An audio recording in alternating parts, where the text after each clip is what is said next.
Hey guys, this is Anon with two seemingly random games for you here.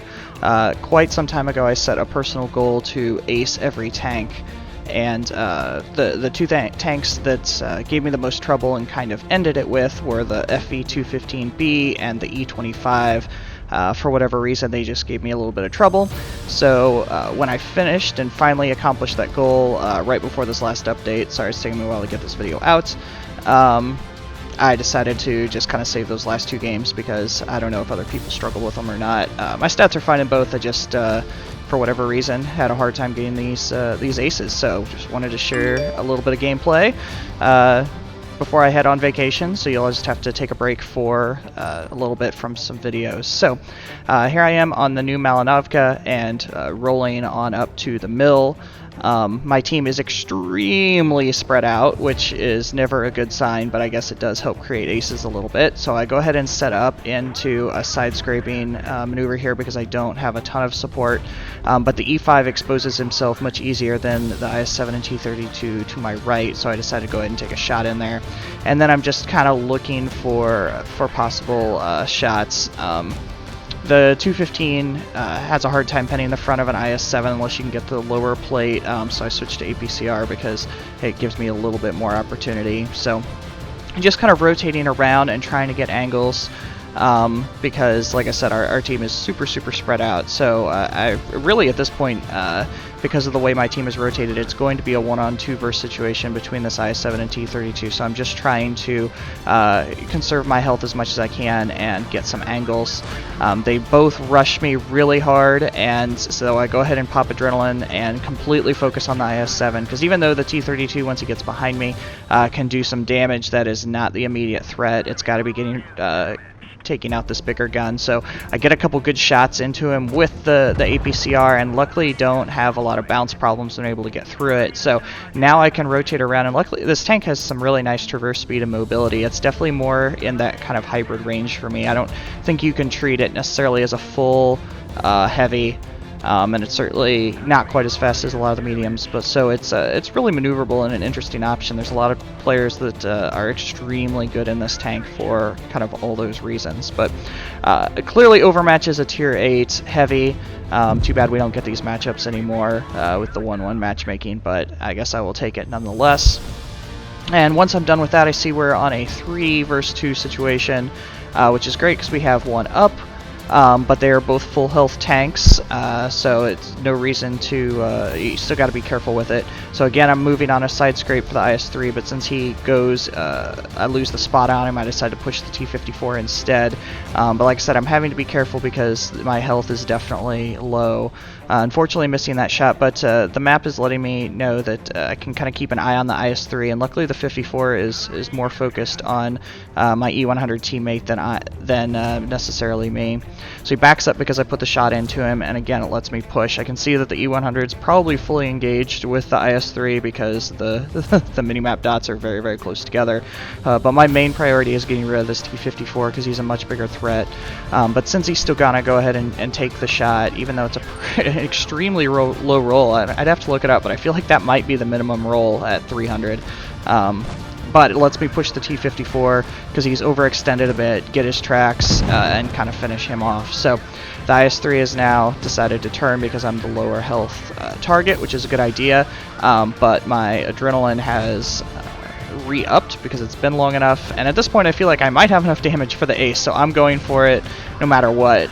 Pop that adrenaline. It probably doesn't matter, we'll get the win regardless, but I'm really hunting for it at this point. Because the battle kind of worked in my favor. So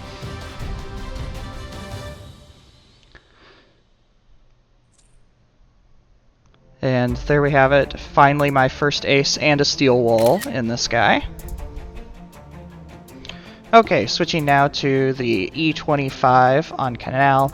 This tank was pretty much the bane of my existence. I could put up great lifetime stats on this tank, but I just could not get an ace to save my life. So pretty much at this point thought it may never happen, but this game works out good. You get a little testiness at the beginning because this VK-28 that came up and is camping on my left was raging at me so hard in the battle before this because I sniped for the first 2 minutes of the game in a no armor TD. Go figure. But that's about as much salt as I'll give, so going to continue on and just looking for tanks that pop up first. I want to stay in the bushes as much as possible. Obviously this tank is purely a gun. It does have great speed, but you just have to be so careful because it is just made of complete paper. But luckily, you know, with that speed and agility, it can do a lot of things. It doesn't have a ton of gun depression either, so it's just one of those tanks that's really all about positioning. But the machine gun on it is just fantastic. You can see how I know there was a little help with team there, but it was just absolutely ripping through. The DPM is just absurd in this tank. It is fun to drive. I just think I get frustrated in it every once in a while because it's challenging to carry in. It's very team dependent. It works quite a bit better in a platoon situation, but not going to pull a lot of aces in a platoon situation. So for my personal goal, this is what we're running. So now I've got pretty much the whole team spotted, and so it lets me really choose my positions. Unfortunately, I get spotted here, which I'm not thrilled about, but the T20 is looking away, so I'm going to go ahead and take the ability to really work the DPM, get the track shot that I'm shooting for there, and I'm able to finish him off really quick. And now, since they're all set back, it's going to give me some good opportunities to kind of peek up on this ridgeline and peek back if I need to. I can keep an eye on the minimap and see if they start to advance on me, which is what I'm mostly concerned about. But since they're hanging back a little bit, again, it'll let me just kind of delete this T150 and move right on to the next tank. So this game is really working out pretty well in general for this setup. I'm able to hang back and use the mobility and positioning in this tank to really farm damage, which is the goal of it anyway. It's just with the pace of Blitz, sometimes it just doesn't work out quite that well for you. So luckily this game is just kind of falling in place and continuing to farm damage. So looking shots on the M4, I see the Kuro there, but that would really expose me, and so I'm only willing to do it if I can do it safely. We're only up by one tank, which isn't a huge advantage, again, because I don't have a ton of armor to carry in the late game with. You have to really kind of choose your battles, like I said. So C-Tank kind of floating by himself here with only 3 left, so I decide to push that direction instead. It's a numbers game at this point, and I just want to kind of take out the weakest.